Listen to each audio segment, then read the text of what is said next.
Hello there everyone. Today I want to show you how you can add beads to your half-round Kumihimo braids. And then this is the piece that I've made to demonstrate with. So you have your braid in the middle here, so it is a flat braid, but it's kind of half-round, hence why it's called a half-round braid. It's a bit more domed on one side.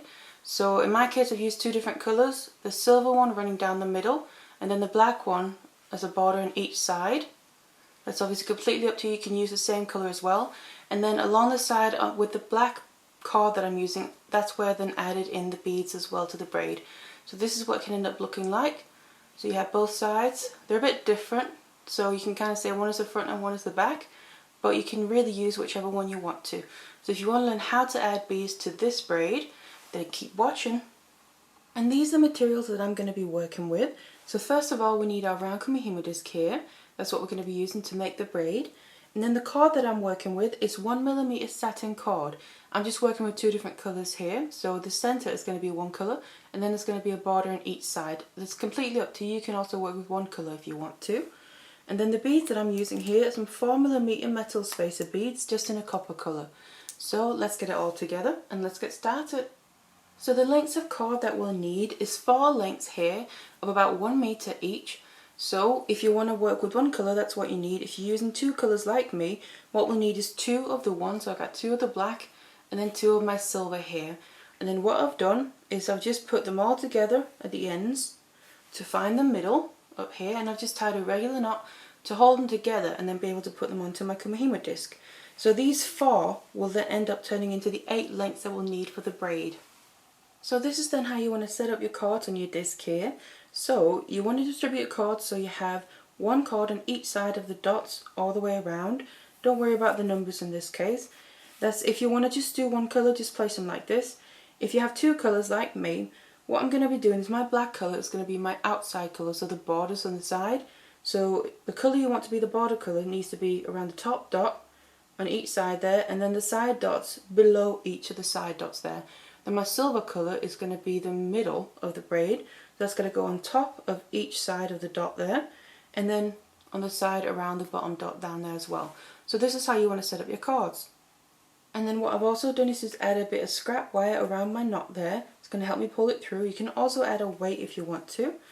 But then what we need to do is start making a little bit of braid first before I start incorporating the beads in. And then the structure of the braid goes in this way.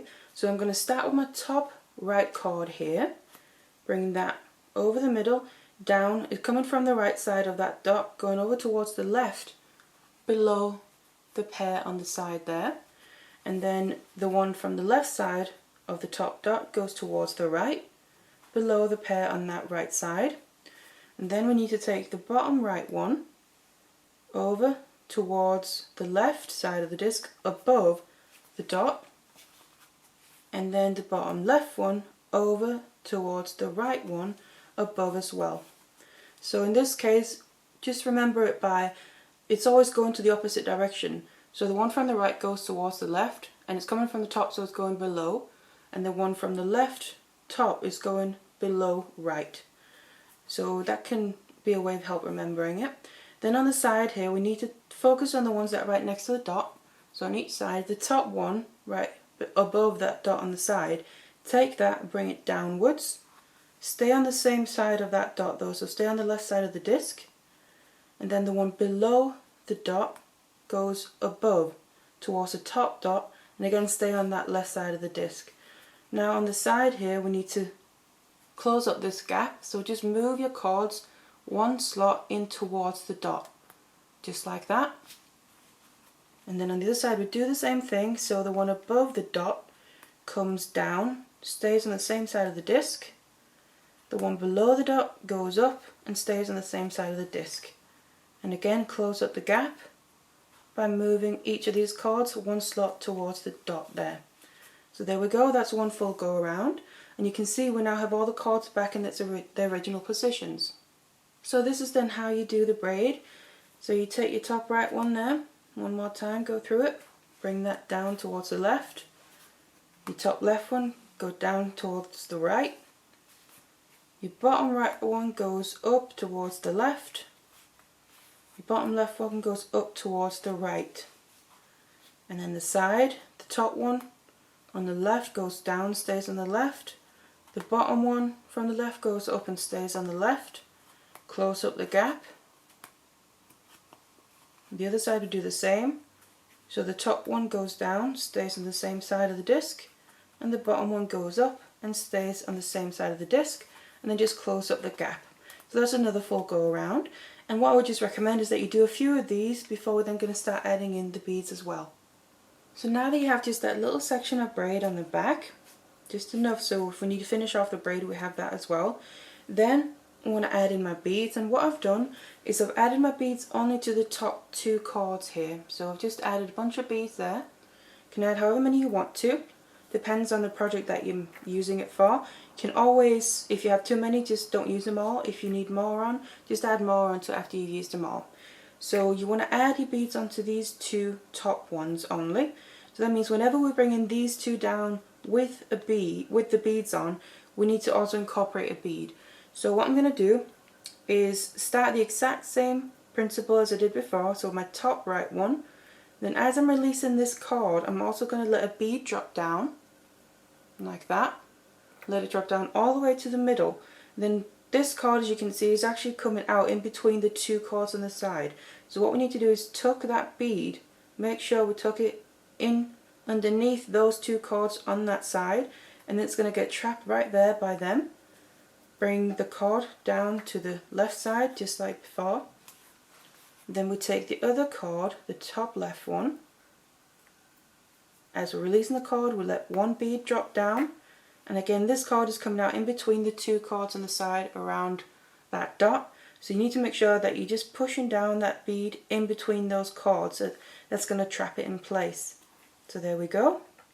Place the cord on the bottom, and then we'll continue with the rest. So I take my bottom right one up and over to the left, bottom left one up and over to the right, and then on the side here it's the same still. You just have to just pay a little bit of attention, because when we're then releasing the top one to bring it down, you just want to make sure that down here that the cord is wrapping on the inside of the bead and not accidentally going along the outside.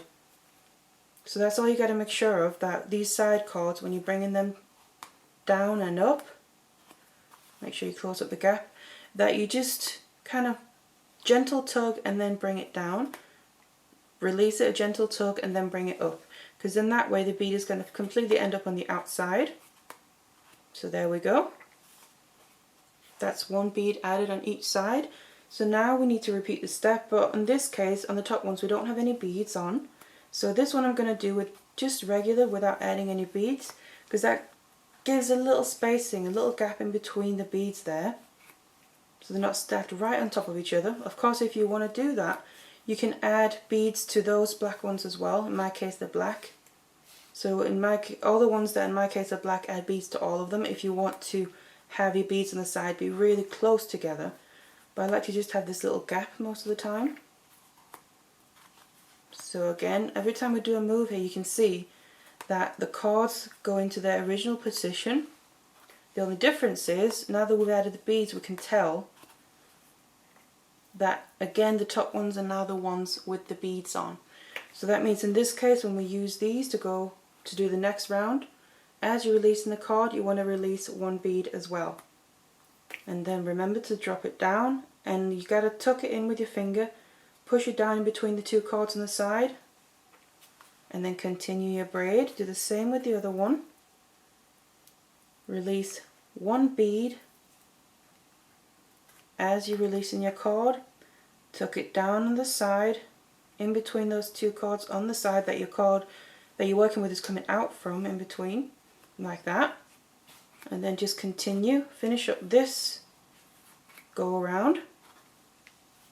And then remember, just when you just added the bead here on the side, just give it a little pull up towards the middle, because that makes sure that these cords go inside around the bead rather than on the outside and get caught. So finish up your go around, close up the gap, and then you have 2 sets of beads added now. Then you'll be able to see on the back, your braid is going to come out, and we're going to have our beads sat nicely spaced out in between there along the sides both sides of your braid. So just keep going like this, adding your beads until you used up all your cord. So then once you reach the length that you want it to be, your braid's coming out here at the back, and then all you need to do is take this off the board. So just release all your cords, keep hold of them as you're releasing them, because otherwise your braid can come undone, like that. Get rid of your disc, and then you can just tie a regular overhand knot at the end here, just to keep it securely in place, while you then do whatever you want with the braid, finish off the ends or that, so it doesn't come undone here. Just like that. Just make a regular knot, and then this is what your braid will look like. So as you can see on this side here, we have the silver colour in my case running down through the centre, then the black one is the border, one on each side. We then also attach our beads along the way. So you get this really nice look to it, and this alone would make a nice simple bracelet, have a nice impact here. Obviously this is just the materials that I've used, but if you then want to turn this into a bracelet, all you have to do is finish off the ends, which I already have a tutorial that shows how to do that. So I'll put a link to that in the description box below. Otherwise, this is the finished piece, the technique how to add your beads to a half round Kumihimo braid. So I hope you enjoyed this and found it useful, and thank you very much for watching. Hello there everyone. Today I'm going to show you how to make this beaded channel set flat Kumihimo braid. And it looks like this. So you have your flat braid there, as you can see, done on a square Kumihimo disc. And then we've just placed our beads so they're running down the whole middle of the braid. So it's almost like the channel set like this, and you can see them from both sides, so both sides of the braid are the same, as you can see. And this will make quite a nice looking bracelet like that.